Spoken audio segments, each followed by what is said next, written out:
Welcome to UU Kids Science Follow-Up Meetup. We're had some technical difficulties today, so we don't have kids to ask questions, but we have a few questions that got sent in, and we have our medical experts here to answer them. So, without further ado, Deborah, why don't you start off? Okay. Hi, I'm Deborah, and I'm a nurse at Cottage Hospital, and I have been a nurse for about 33 years. Fifth generation Unitarian, and I used to be a Unitarian teacher myself at the downtown church, and I really appreciate all that you kids are, how wonderful all the kids are, and how wonderful the teachers are. So I just want to say that. And I appreciate Christina reaching out to ask these questions for you. Is that enough? Yeah, that's it. Izzy, why don't you introduce yourself? Hi, I'm Izzy. I'm a medical assistant at Sansom Clinic. I work in family medicine and internal medicine and pediatrics. I'm a second generation Unitarian, and I was helping Christina teach for a while and then had to go back to my medical job. And I appreciate you reaching out to me. So, one of the first questions that we had from Kids and Parents is why can't we just lock up all the older and immune compromised people, and then everybody will be safe and we can go back to our lives like they were? Well, for one thing, you can't. I'm someone who is immunocompromised, and I actually go to work, and so I can't be locked up. I do not work with COVID patients because I'm immunocompromised, but it also, we do ask people that are immunocompromised or elderly to try not to go out as much as they would like, I'm sure. And when they do go out, they have to be safe and only go out when they have to. But we don't want to lock everyone up, because that's not, we do need those people around. And a lot of those people that are immunocompromised are essential workers as well. And so we just need to make sure we're taking care of each other by wearing a mask, because you don't know if you're sitting next to someone who's immunocompromised or, is at risk. And everyone's at risk anyway, no matter whether you're young or old, or anybody could get sick from this. Izzy, would you like to add to that? No, I think you said it perfectly. I think what I would add to is I'm also immune compromised, even though I'm young and I look healthy, but I have a very weak immune system, and so I have to be careful. Also, to lock up immune compromised people would be difficult, because for me, I would have to go back to work. And I live with my also immune suppressed father, who's over 65 with a lot of underlying health issues. And then my toddler son, who, doesn't have a great immune system anyways either. I don't know if he's immune compromised, but it would be really difficult for me to go to work and then come back, and I might spread it to him, as well as the fact that I can't really stay apart from him because I live in a small house with him. So I think that it would be very difficult to do that. Not to mention my dad also works, so it would be hard to lock him up too. And he's a very needed member of the city. So I think it'd be very difficult. But I think you said it great, Deborah. I think you said it great. We still have to go to work. Yeah. Yeah. How do you guys stay safe at work? When I go to work, I wear a mask, and I try to stay my distance from other people. We do have meetings, and when we have our meetings, we are spaced apart. In our department, what we've done is we try not to see patients in the department as much as possible. So I do a lot of phone calls to interview our surgical patients, so that they only have one visit when they come to the hospital. And there are some patients that do come in that have to come into our department And those patients are seen by one of the nurses that are not immunocompromised. There's two of us. I have a fellow nurse who's much older, and so she doesn't see patients, and I don't see patients because of my immune deficiency. So we work with it. But I wear a mask from the moment I get out of the car to the moment I get back in the car. I don't take it off, and so it's tough, but we just do it. And Izzy, how do you do that? Because you're working with kids. So in pediatrics, what we're doing, it's very difficult because, of course, children still need to be seen and examined, like ear infections and things like that. So when I was working, I'm actually furloughed right now, which is, a good thing and a bad thing. But when I was working, the same thing, the mask would stay on my face from the minute I got out of the car to the minute I got back in the car. I would only take it off at lunch while I was in my car, away from everybody else. And then let's see what else. We screened everybody at the door. So if you had a fever, a cough, if you've been exposed to a COVID patient, you had to wait outside. You weren't allowed in. And then a triage nurse with the full PPE would come out and get you and take you in through the back to an exam room that was designated with a HEPA filter, and would interview you, and the doctor would then come in with a full PPE as well. But if you were just here for a sick visit, we had sick visits in the morning and then physicals in the evening, so after lunch. So we'd split them, so there was no sick patients with any healthy patients. So, I definitely washed my hands a lot, soap and water for 20 seconds. And I made sure that I was washing them, correctly. I think there's a correct way to wash your hands. And I definitely washed my hands a lot. I wore gloves, I wore PPE. And I just made sure that I was keeping my distance from my coworkers and keeping my distance from the patients. What does a high traffic surface mean? So a high traffic surface is a surface that is touched often by not just you, but by other people as well. So like my high traffic surfaces in my house, I sterilize. I take, a Clorox wipe and I wipe them down. So like doorknobs, light switches, like car door handles, sinks, pretty much anything that you're going to touch over and over again and other people touch as well. One thing about what's going on here is that Christina and I don't need to wear a mask because she and my son live here with us. And so we're self-isolating together. I don't know, Izzy, when do you wear a mask? I wear a mask in situations where I don't feel comfortable not wearing a mask. So I would say every time I leave my house, I wear a mask. Yeah. Unless it's really like I'm going on a walk around my block and I can have 6 feet distance between someone walking towards me. That's okay, because I won't wear a mask if I'm going way around them or crossing to the other side of the street. But anytime I go to the supermarket, to a high traffic area like the Apple store today, if I'm going to pick something up, the post office, anytime I'm going out where there's going to be other people that I do not live with, I wear a mask. That's pretty much what we do. Is if you see my video, the lovely purple mask that I modeled was made by Deborah, and it's very well designed. So she has those beautiful. good 2 layers, and layers. 3 layers, and it fits very well. And it has a pouch for a HEPA filter inside too, so you can't breathe. Wow. Almost like an N95. Wow. You can't breathe in them, but they work. Speaking of going out and walking, if I'm going to go out and walk my dog, what do I need to worry about? Can my dog get sick? So I actually have done a lot of research on this and asked a ton of doctors about this because I too am worried about my dog. So what I was told, in the simplest terms I can explain it, is that your dog, it's not proven that your dog can actually get sick with COVID.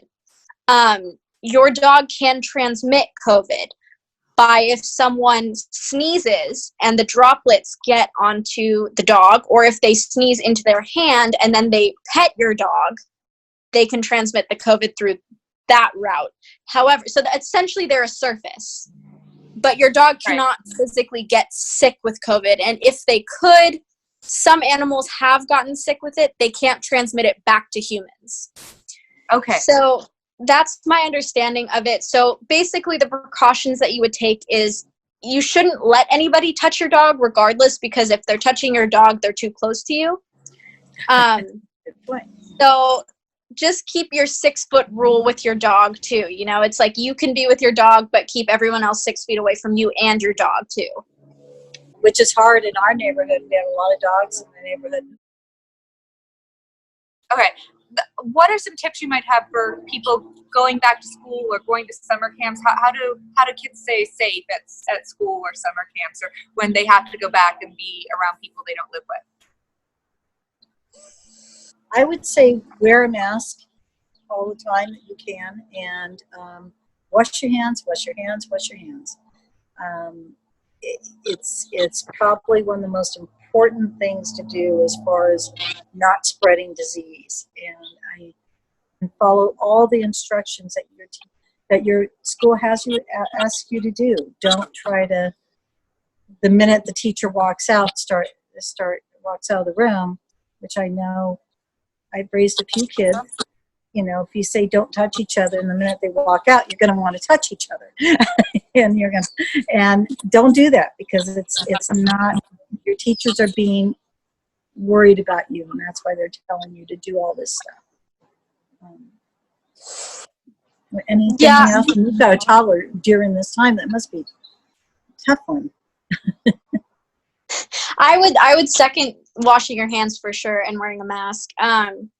I definitely think that the best protection for going back to school in high populated areas is, you know, trying to keep your distance as much as possible, not touching each other, keeping your mask on, and then washing your hands. I know for me, I feel safer at the end of the day if I've been in a high traffic area.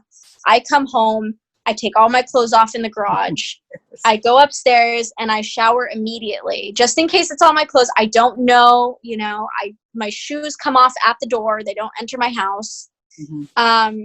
And when I take my mask off, I make sure I use hand sanitizer, or I wash my hands very thoroughly before I touch my face, my nose, my mouth, my ears, anything. I just wash my hands first, because I don't want anything on my face that could potentially, you know, get me sick. So I would say, for me personally, if I was going back to school, I'd feel safer taking my shoes off at the door, taking my clothes off in a place that's not in my home, and then showering after being at school.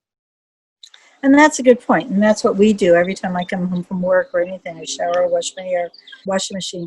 And I think that's a really good point for kids to do. I hadn't thought about that, but yeah. When you come home, you just shower and throw your clothes in the washer. And yeah, I completely agree. I know that one of the doctors that I work with did mention that there's been studies done about COVID being tracked into your house on your shoes. So if someone, you know, sneezes on the ground and the droplets are on the ground and you step in them, then it can potentially be tracked into your house. So that's why the shoes are left at the door in the garage in my house. Yeah. I also read about all the other stuff that comes in on your shoes. Yeah, a lot of feces that comes in on your shoes, and so you could think about dragging that stuff into the house, and whether it's going to get you sick or not. It's pretty gross.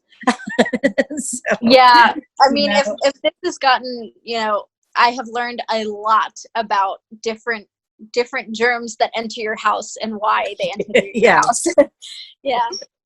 It's been kind of fun it's been interesting. I think a lot of people are learning a lot, and the kids included. I don't think anyone paid so much attention to washing their hands for 20 seconds and how long 20 seconds really is, except for medical personnel are the only ones that ever wash their hands like that. I showed you yesterday how, like, I used to wash my hands. I put my hands in the water, I get soap on it, and then I put them in the water long enough to get the soap off, and then I assume they're done at that point.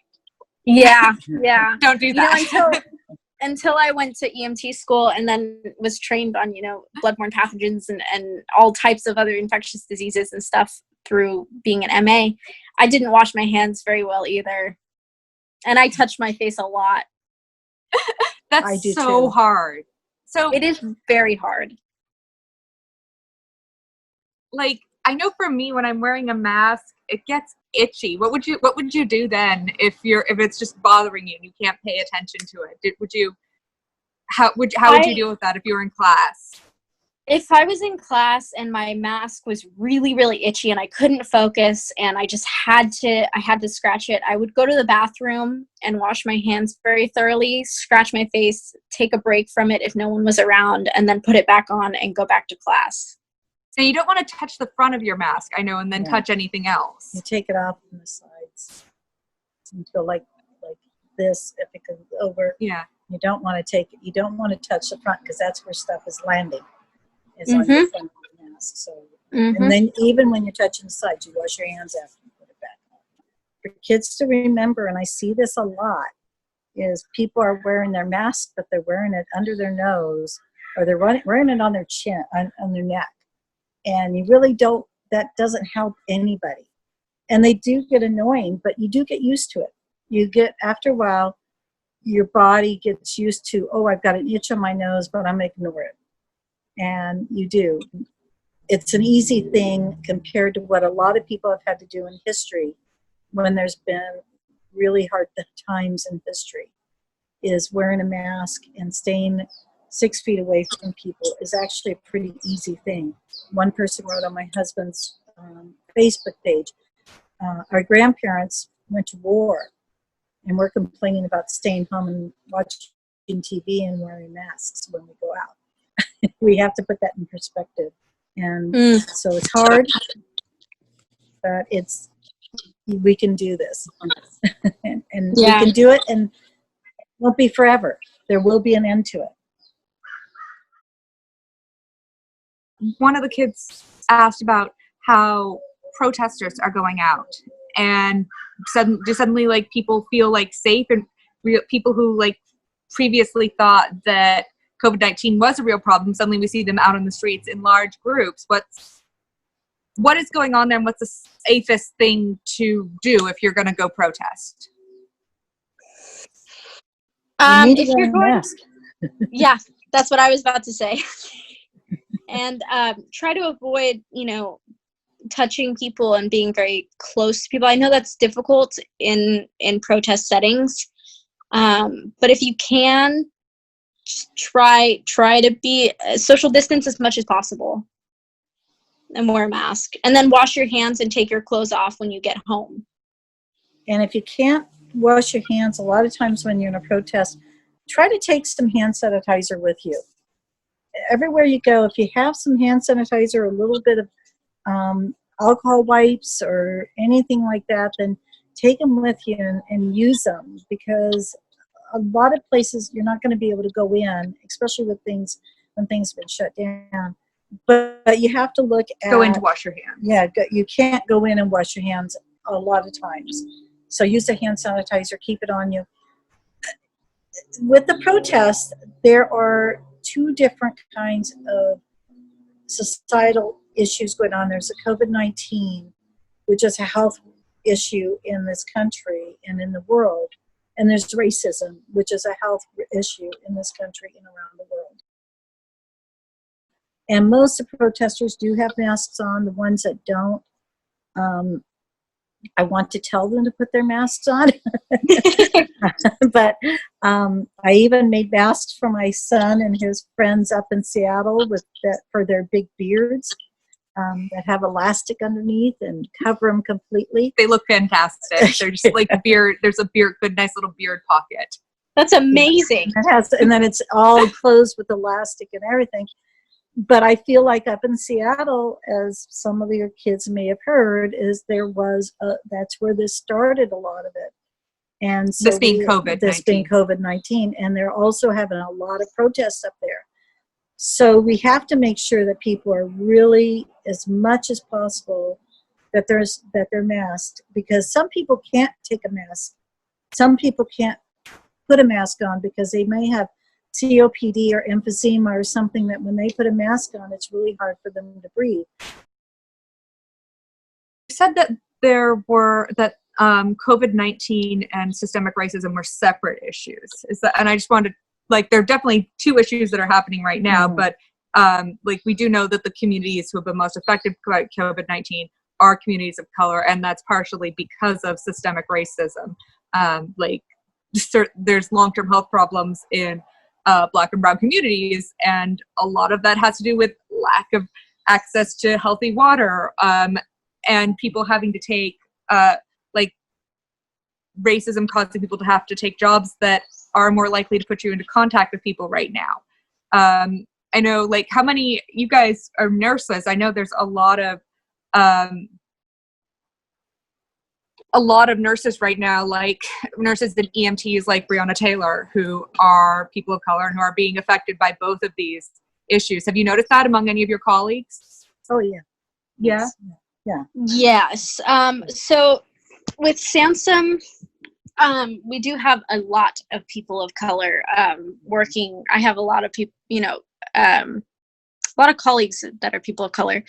And it's interesting to see how they deal with both. And it's pretty upsetting, actually. I know a lot of patients are, how do I put this? A lot of patients are opposed to having someone that is a person of color come and get them from the waiting room. Really? Which is, yeah. Even in Santa Barbara, it's not totally surprising, but it's disappointing. And then also, I noticed that when we have our weekly reviews, a lot of the people of color do get complaints more often than the people that are white, which is so upsetting. And it's not true at all. It could be a completely false statement that they make. But I think it's just some people are so deeply rooted in this society that is, completely racist. And I just don't, it's difficult because right now they're dealing with both, and it's troubling. Yeah, and I've seen that with, I have a very good friend who's from Iran, and I've had people, and you can understand her very clearly. I mean, and people will have said to her, patients will say, I can't understand you.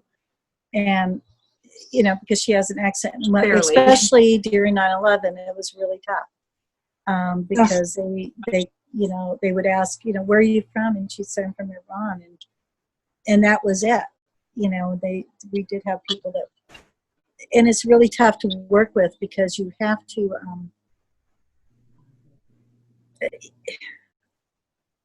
you have to be good to the patients. You have to, patients first and all that. But you also have to be good to your coworkers, and and to me, there's no place for racism, and you do have to call it out, which I have, and in a very diplomatic way. You can't call them a name, or you can't say what you want to say. But you have to be very diplomatic about it and say something like, she's an extremely good nurse. She used to teach in Iran, and she's your nurse, and if you're having a problem, we can work with that. But, and most of the time people learn from it, and they find that actually they really like her. She's funny. She's very, very good. And I think that it sometimes opens people's minds, but the complaints would happen sometimes. And that was really frustrating. Yeah. I hear some questions that I'm not sure how to address in a kid's way, but like, why do you need to be diplomatic about it? I guess I would say. I think, yeah. Because when you have a patient coming in and they're nervous, because they're usually coming in because they're sick. And in the department I used to work with this person, they were coming in to have a procedure done. And it was scary to them. And they weren't sure what they had. They weren't sure if they were going to be told they had cancer. They were scared. And when people get scared, people will sometimes people react differently when they're fearful, and sometimes they look to the closest attack that they can do, and so you have to bring that down if it's an easy target, and sometimes you have to bring that down. But at work, you cannot be. You don't get anywhere by yelling at somebody. You're not going to change anyone's mind or anybody's viewpoint by yelling at them. Because they're just going to yell back, and nobody's going to get done what needs to be done. But sometimes, and sometimes you do have to yell. At these protests, we're having to yell, but in the hospital setting or in a clinic setting, you can't do that to a patient, because they are there for a reason and they're scared. Most of the time, they've got something going on and it's scary. How do you deal with when you see a patient being rude to somebody? First, I just want to say that I think you're absolutely right. It's very difficult in a workplace setting to basically acknowledge racism, because you are in a professional setting, and it's difficult. But what I do first and foremost, and this is with most patients that I find, or patients or people that I find rude or who are racist, is I just I'll call them out and I'll say, hey, that's not okay to say. I don't feel comfortable with you making that comment. If they have someone that is a person of color working with them, I'll just, exactly what you said, Deborah. This is an amazing person. She's great. She's wonderful, or he's wonderful. And, if you have an issue, I'll work with you. But I think for the most part, I just say, hey, that's really rude. I don't feel comfortable with you saying that, to my face or to her face. And if you have an issue, I can get our supervisor and they'll talk to you. And I have actually dealt with, in the past, I've dealt with a couple of doctors that had said things. And I don't know why, but I feel more comfortable telling a doctor what I feel than I do a patient. And I've never been intimidated by them, and not even. I actually had that happen to me not too long ago with a doctor who was he was a stand-in doctor for a doctor that was out for a few months, and he basically was sexist, and I was assigned to working with him for the duration that he was there, and he complained because he didn't think that a female could do what his previous MA did, who was a male, and he was not okay with having a female. And I'm a very good MA. Yeah. Yeah. I did have many years ago. I had a doctor that was making jokes about the lesbian gay community, and it was very tough for me at the time, because an uncle that was dying of AIDS at the time and had been dealing with this prejudice, for most of his life. And I called him out on it. And I said, what you're saying is not funny, and it's also really rude, and I feel really, really like you're insulting me and everyone, and this is inappropriate for you to do. And I was in kind of a supervisory position, so it was a little easier. But he apologized. He said, "I'm sorry," and I just said, "Okay, just don't do that again. Don't say that stuff around me, because I don't think it's funny, and I don't think most people do." But I do feel like it's tough to, and especially when you have doctors that there are people that you work with in any profession that feel like people that are not like them, either they're women or they're people of color or they're anything, that they look at them and we all do this, we make assumptions that they're not going to be as good as the last person we had. And I'm glad that did you call them out on it though, right? I did, yes. I said, I'm a very good MA. I will definitely do my best to, do things the way that you like to do them. But unfortunately, we're very short-staffed, and so you're stuck with me. Good for you. And he ended up really liking me. But it was so hurtful initially. And this is just, it was horrible, but I would imagine that this, it's similar to what, people of color are feeling in the world right now. And I can't even imagine what they're feeling because I'm not a person of color. But to even be rejected like that in a professional setting in such a small way, in comparison, was very hurtful. Yeah. I'm glad you showed him. Good for you. Thank you. Back to the protests. We've been hearing about how bad pepper spray is for making people sneeze and their eyes water, and all of these droplets that they're worried about get everywhere. And we even heard that, like, in some places, kids are getting pepper sprayed. If I'm at a protest and I get pepper sprayed, what should I do to protect myself from COVID? Or is that Keep something? your mask on as much as possible. If you're going into an area that is going to get pepper sprayed, I would highly recommend buying goggles and eye protection and also face protection. I heard from one of our doctors who's he's out protesting right now, everywhere, and he's a great guy. But he actually recommended baby shampoo. Wash your face with baby shampoo when you get home, because it's tearless and it will help break down the pepper spray in your eyes and your nose and your mouth and everything. So baby shampoo, and then, just wash your hands a bunch. The problem with that is that people will take their masks off and sneeze a bunch because it gets stuck in your mask. And the pepper people spray. have trouble breathing. Mm-hmm. Yeah, exactly. And then another thing I would recommend too is if you have asthma, it's very difficult to breathe. I know a few people that have actually died from, seen protesters that have died from being pepper sprayed that have asthma. So I think that's also a cautionary thing, is if you have asthma and you're out protesting, be very cautious. Mm-hmm.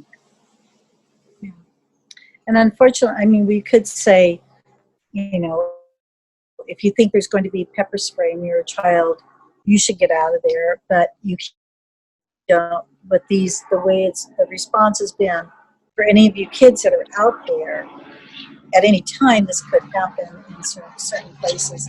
So you have to be prepared. And I think that's really good. Just always bring goggles with you. So things get out of hand, you're at least prepared. That's a really good point. Goggles help with social distancing? Because I've heard about there was a doctor who was flying on a plane and wearing a mask, and the only route of entry was through eyes. Would it be, if you're going to be around people who aren't socially distanced, would it be a good idea to wear goggles just because? Or is it mainly like if you're worried about pepper spray? I mean, I wear glasses usually, so I'm not too worried about it. But as far as eye protection, when you're going in with a patient that has, a disease that could be transmitted through droplets, you do wear eye protection in the healthcare setting. So if you can, and if you do have eye protection, then wear it. I mean, there's no harm really done if you do wear it, because your eyes are an entry point for germs. It's another mucous membrane. I guess we're going to probably be closing up now. I've kind of gone through the list of questions that have been sent in and my follow-up questions. And do you guys have what would you want people most to know, or what would you, in some kind of closing, what do you really wish people would do? Well, first of all, I'd say, we are going to get through this. There are two issues at hand: systemic racism and then COVID. Both need to be addressed. And I wish most of all that people wash their hands and wear masks correctly. Wear a mask correctly. Do not wear it under your nose. Do not wear it on just your nose. Do not wear it on your neck. Make sure it's nice and fitting. Wash your hands for 20 seconds with soap and water. Make sure you get under your nails if you have longer nails, and just kind of, you can do that by rubbing your nails in the palm of your other hand with soap on it, because nails do carry germs. They do get under your nails. And then, just stay inside and away from people as much as possible. I know it's really difficult to stay inside right now, and I know it's really difficult to stay away from other people, and it's hard not being able to see your friends. But this is so, so important to stop or slow the spread of this disease. And I would say, I would go with what she's saying, and, wear a mask when you go out. If you have a yard, go out and play in the yard as much as you can, but do stay, away from other people. And this it's hard on kids, and it's also hard on adults too, and realize that, they're feeling your pain. I have a husband who's a musician, and this is driving him nuts, not being able to play gigs. And there's so there are people, there are adults that want to go out and play. Yeah. He's one that pouted for about a week because he couldn't go play. And it's really, we will get through this, and it's a new normal also. And even if they don't find a vaccine, which is, there is, like everything, things change throughout history, and it may be for a while now we wear masks for another year, but things will get back to a different normal. And just think of how much we're learning during this time. We're learning how to wash your hands. You will always know this now. You will never wash your hands like you did. And all these things we're learning now is going to be helpful during the cold season, during the flu season. There will maybe other things that come through, and we're learning all this now, and we're getting it down. Mm-hmm. Yeah, I'd heard that there's people who are saying that, like, this probably isn't the last pandemic in our lifetime. They're just the way our world is set up right now, with all of our international travel and global warming. Well, yeah. Unfortunately, yeah. Yeah, and people needing to live closer and closer together, it's more likely that there will be more pandemics. So this is a good skill set to learn when you're young. Yes, it is. All right. Well, thank you guys for coming so much today. Yeah, it's good to see you again, Izzy. I miss teaching with you. I was going to say.